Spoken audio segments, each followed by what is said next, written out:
पहले दोस्तों सभी दोस्तों को राम राम सत श्री अकाल। आज हम लोकसभा की 4 राज्यों की सीटों पर एक सटीक विश्लेषण आपके सामने लेकर आए हैं, तो हमारे वीडियो को पूरा देखें और लास्ट तक देखें। हम आज 4 राज्यों की महाराष्ट्र, पश्चिम बंगाल, बिहार और यूपी, हम 4 राज्यों का सीटों का विश्लेषण करेंगे। हम आपको वर्तमान जो स्थिति है उसको भी बताएंगे और जो 2019 में बीजेपी की जो स्थिति रही थी, कैसा परफॉर्मेंस रहा था, हम सारी चीज़ें आपके लिए बताएंगे। पहले हम बात करते हैं टोटल 4 राज्यों में लोकसभा की कितनी सीटें हैं। तो टोटल राज्य 4 राज्यों में सीटें हैं टोटल 210, जिसमें से 2019 में 210 सीटों में से एनडीए यानी बीजेपी के जो गठबंधन घटक दल थे सारे ने मिलकर के इसमें 163 सीटों पर जीत दर्ज की थी। 2019 का बीजेपी का परफॉर्मेंस काफ़ी अच्छा रहा था, लेकिन अब जो वर्तमान स्थिति 2024 का जो लोकसभा का चुनाव हो रहा है, इसमें क्या बीजेपी की जो पहले की जो स्थिति है क्या वो रह पाएगी, क्या वो दोबारा से दोहरा पाएंगे। हम इस बात को आपके सामने रखने के लिए जा रहे हैं। जो वर्तमान आंकड़े आ रहे हैं तो आप उनको देख करके शायद हो सकता है बीजेपी उन आंकड़ों को दोबारा से 2019 के आंकड़ों में तब्दील ना कर पाए। तो पहले बिहार की जो बात कर लेते हैं, तो बिहार में पहले लोकसभा की टोटल सीटों की संख्या थी 40 थी। तो 40 सीटों की संख्या थी, तो उसमें से बीजेपी और उसकी अलायंस के साथ जो पार्टी थी टोटल मिलाकर के उन्होंने 39 सीटों पर जीत दर्ज की थी 2019 में।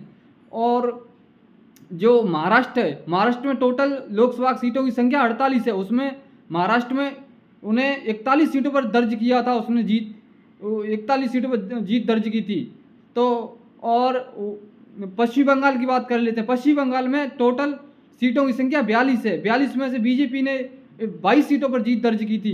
बात कर लेते हैं यूपी की। यूपी में टोटल लोकसभा सीटों की संख्या 80 है और 80 में से बीजेपी ने दर्ज की थी 61 सीटें। 2000 यह मैं आंकड़े आपके लिए 2019 के बता रहा हूँ। क्या बीजेपी द्वारा से इन्हीं आंकड़ों को तब्दील कर पाएगी?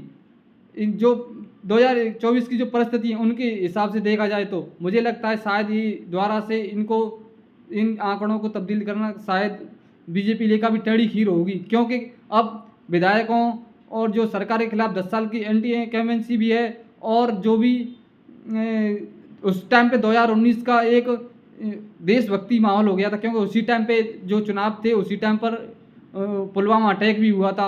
अब जो वर्तमान स्थिति आ रही है निकल करके, मैं आप उसको भी बता देता हूँ। जो 2024 की जो परिस्थिति बनी हुई है, बताया जा रहा है कि जो इंडिया गठबंधन है जो कड़ी टक्कर दे रहा है, बिहार में भी, महाराष्ट्र में भी, यूपी में भी और पश्चिम बंगाल में भी, ये चारों राज्यों में जो 210 सीटें हैं उनमें काफ़ी कड़ी टक्कर दे रहा है। वर्तमान स्थिति को अगर देखा जाए तो बताया जा रहा है कि पश्चिम बंगाल में ममता बनर्जी और कांग्रेस, या वहाँ पे अलायंस तो है नहीं, लेकिन फिर भी कांग्रेस और पश्चिम बंगाल में जो ममता बनर्जी है वो मिलकर के टोटल 30 से 36 सीटें जीतने के लिए जा रही हैं। यानी 42 में से 30 से 36 सीटें, लगभग 30 से 36 सीटें जीतने की संभावना है उनकी। और बात कर लेते हैं महाराष्ट्र की। महाराष्ट्र में टोटल 48 सीटें, टोटल महाराष्ट्र में सीटों की संख्या है महाराष्ट्र में 48 में से पहले बीजेपी ने 41 जीती थी। वो पहले वाली अब स्थिति नहीं रही है।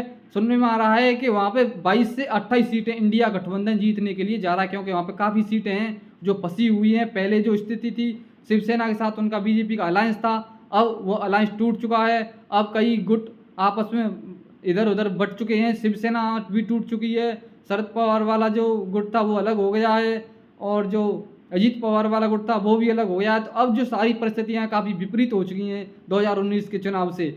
यूपी की बात कर लेते हैं। पहले 2019 में अखिलेश यादव और मायावती का एक अलायंस था और उसमें फिर भी बीजेपी ने यहाँ पर 80 में से 61 सीटों पर दर्ज की थी। अब की बार मायावती के साथ अलायंस नहीं है, अब की बार अखिलेश यादव का कांग्रेस के साथ अलायंस है और देखना काफ़ी रोचक होगा। अभी बताया जा रहा है कि वहाँ पर 30 से लेकर के 36 सीटें बीजेपी की फंसी हुई हैं। मतलब बताया जा रहा है कि 30 के लगभग सीटें इंडिया गठबंधन यूपी में जीत सकता है। जो वर्तमान जो वहाँ की सिचुएशन के हिसाब से अगर देखा जाए तो पश्चिम बंगाल बता ही दिया। अब आ जाते हैं हम बिहार में। बिहार में बताया जा रहा है कि पहले जो बीजेपी का जो रिकॉर्ड था वो था 39 सीटें जीतने का। अलायंस था, नीतीश सरकार थी वहाँ पे, उसके साथ अलायंस था। उसके बाद अब वो अलायंस टूट चुका है। अब दोबारा से उसी आंकड़े को दोहराना काफ़ी टेढ़ी खीर है, क्योंकि वहाँ पे आज अब जो तेजस्वी यादव के साथ जो सिंपैथी है बिहार के लोगों की, और जो बेरोजगारी का एक बहुत बड़ा मुद्दा बना हुआ है, शायद मुझे नहीं लग पा रहा है कि दोबारा से बीजेपी वहाँ पे अपना जो 2019 का जो नंबर है दोबारा से वो अचीव कर पाएगी। वहाँ पे बताया जा रहा है कि इंडिया गठबंधन काफ़ी मजबूत स्थिति में है, और सुनने में यहाँ तक आ रहा है कि 20 से लेकर के 28 सीटें बिहार में भी फंसी हुई हैं।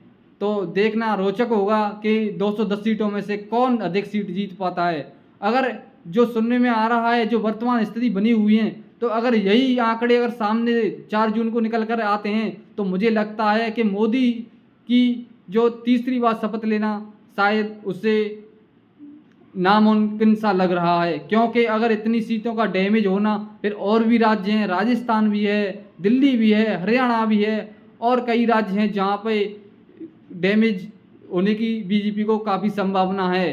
तो अगर इन राज्यों में नहीं संभल पाई बीजेपी, तो हो सकता है कि तीसरी बार शपथ लेना मोदी जी के लिए काफ़ी कठिन हो सकता है।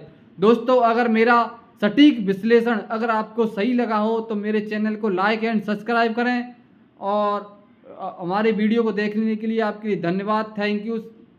जय हिंद दोस्तों।